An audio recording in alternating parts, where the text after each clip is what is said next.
Hello, welcome back to our YouTube channel. Today, I'm thrilled to take you on a journey through an extraordinary film called Sound of Freedom. Before we delve in, I kindly request you to subscribe to our channel and show your appreciation by hitting the like button. If you haven't watched it yet, be warned that spoilers lie ahead. Watch out and take care. The movie commences in Tegucigalpa, Honduras. In this setting, a youthful girl named Rocio Aguilar engages in play with her drum while melodiously singing a tune. Giselle, a previous beauty queen, pays a visit to the Aguilar residence, conversing with Rocio's father, Roberto. Her assertion is rooted in her representation from a child star agency. Having heard Rocio's market performance, she aspires to secure her for representation. Giselle's attention is also captured by Rocio's younger sibling, Miguel. Roberto escorts his children to the studio, where they join another cohort of youngsters. Giselle orchestrates a joint photo shoot and provides Roberto with the designated pickup time. However, upon his arrival at the stipulated hour, the building looms dark and deserted, inducing a sense of panic. Meanwhile, the children, under Giselle's custody, are bundled into a van and transported to an undisclosed location, subjected to a grim fate as victims of human trafficking. Across the border in Calexico, California, Tim Ballard, an agent working for Homeland Security, is in the process of arranging an operation to apprehend Ernst Oshinsky, a sought-after offender involved in child exploitation. The team awaits Oshinsky's initiation of a child-related download. Successfully infiltrating Oshinsky's residence, the agent group apprehends him. Despite Tim's impressive record of capturing nearly 300 criminals of this sort, he laments his inability to locate any of the victims ensnared in their clutches. Tim retrieves Oshinsky from his cell and employs a strategy to convince him of his own pedophilic inclinations, aiming to establish trust and extract fresh insights concerning apprehended minors. They arrange a transaction wherein a child referred to as Teddy Bear, who coincidentally turns out to be Miguel, will be delivered to Oshinsky. Armed with the acquired intelligence, Tim instructs his colleagues to return Oshinsky to confinement. Tim, alongside fellow operatives, proceeds to the border between the United States and Mexico, where Miguel's procurer, Earl Backman, arrives with the young boy. The law enforcement agents apprehend Miguel, and Tim engages in a conversation with the child, attempting to offer solace. They share a meal during which Miguel recounts his extended period of captivity that spans several months.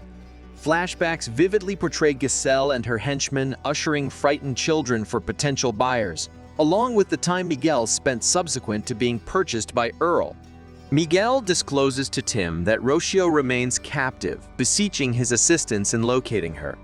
Additionally, he presents Tim with a necklace featuring the Saint Timoteo, a protective token bestowed upon him by Rocio. Miguel is reunited with Roberto, who nonetheless confides in Tim about the anguish of not having both his offspring returned. Tim returns to his household, where he resides with his wife Catherine and their 6 children.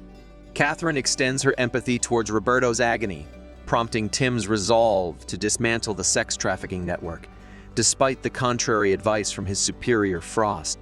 Tim's assignment takes him to Cartagena, Colombia, the destination where the trafficked youngsters have been transported.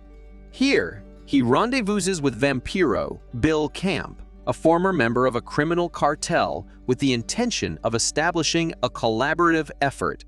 Upon gaining insights about a sex-oriented establishment in Thailand, an idea takes shape in Tim's mind: the establishment of a similar facility within Colombia, strategically positioned to entice Giselle and her associates.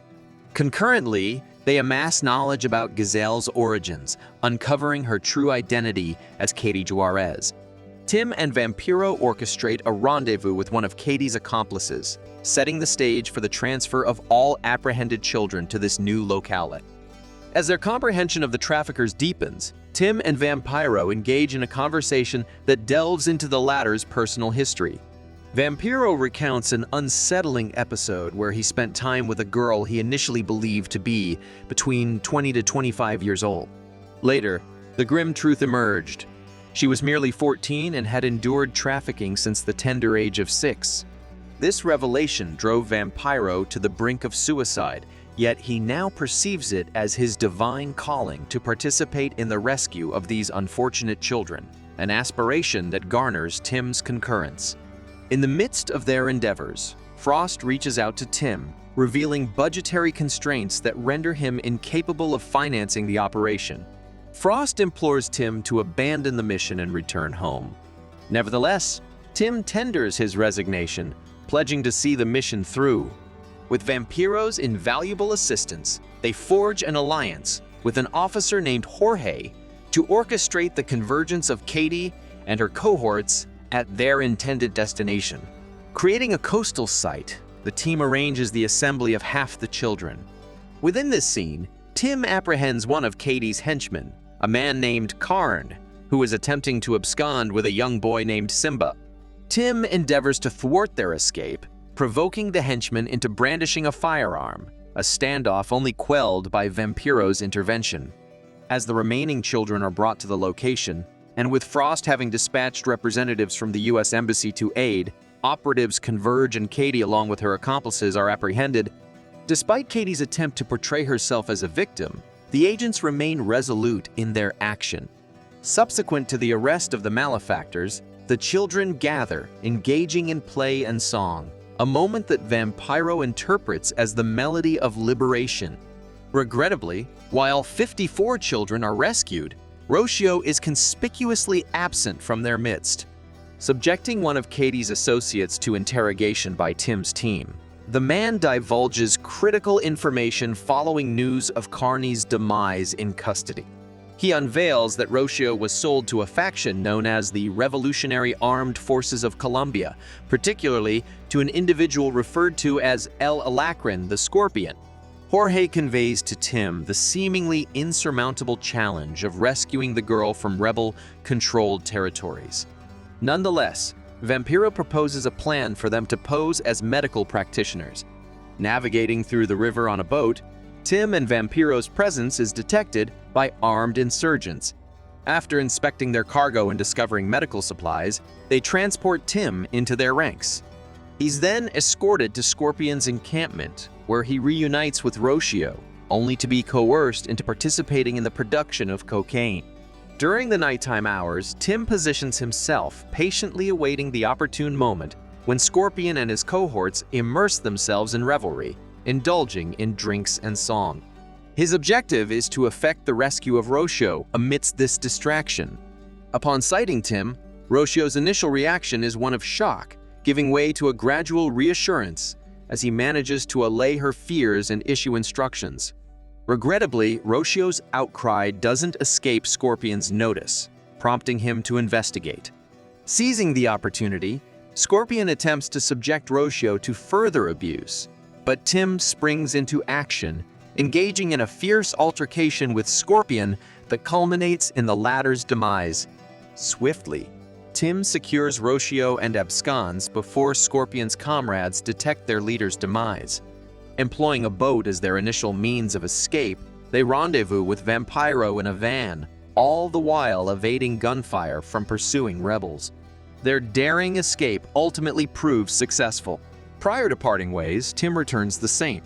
Timothy necklace, a symbolic item gifted by Miguel to Rocio. Roberto and Miguel eventually locate her in a hospital, embracing their long-lost family member with joy and relief, orchestrating her return to Honduras. Back in her homeland, Rocio discovers an actual drum awaiting her in her room, a heartfelt gesture orchestrated by her father. She promptly resumes her musical pursuits, filling the air with rhythm and melody. Concluding notes reveal the genuine Tim Ballard's efforts in congressional testimony that contributed to the rescue of more than 120 trafficking victims. These efforts also led to the establishment of novel legislation encouraging international collaboration in sex trafficking investigations. Tim's partnership with Kathy is credited as the driving force behind his commitment to the mission. The final statement underscores the unsettling fact that contemporary human trafficking victimizes even more individuals than during the era of legal slavery, with children constituting a significant proportion of these victims. Amidst the credits, a video featuring Jim Caviezel extends gratitude to the audience for their support. stressing the film's role in raising awareness about a genuine global predicament. He urges viewers to pay it forward by considering those unable to afford tickets and encouraging them to contribute towards the cause. What do you think about this movie? Let us know in the comments below. Thank you for watching. Make sure to subscribe to our channel for more movie recaps like this. Like and share this video. Turn on notifications so you don't miss out on new content about your favorite movies. Do you want to keep the entertainment going? Check out this related video to see more, and I will see you in the next video.